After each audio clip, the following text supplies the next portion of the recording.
अहवाल मागवला आहे।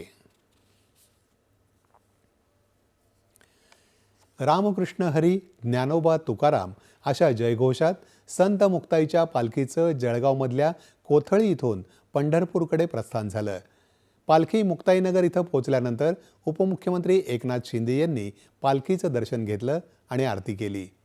महाराष्ट्र सुजलाम सुफलाम राहू दे, बळीराजाला चांगले दिवस येऊ देत, चांगला पाऊस होऊ दे असं साकडं संत मुक्ताईकडे केल्याचं त्यांनी सांगितलं। ज्या मार्गानं दिंड्या निघतील त्यांना सर्वतोपरी मदत केली जाईल असं आश्वासनही शिंदे यांनी यावेळी दिलं। यावेळी शिंदे यांच्यासोबत पालकमंत्री गुलाबराव पाटील, मंत्री गिरीश महाजन, आमदार चंद्रकांत पाटील उपस्थित होते। त्यापूर्वी मुक्ताईच्या आषाढी वारीचं यंदाचं 316वं वर्ष असल्यामुळे मंदिर संस्थानातर्फे आज विविध कार्यक्रमांचं आयोजन करण्यात आलं होतं। पालखी प्रस्थान सोहळ्याच्या अगोदर आदिशक्ती मुक्ताईच्या जुन्या मंदिरात मंत्री संजय सावकारे यांच्या हस्ते आरती करण्यात आली, तर मुक्ताईच्या पालखी रथाचं सारस्य आमदार एकनाथ खडसे यांनी केलं।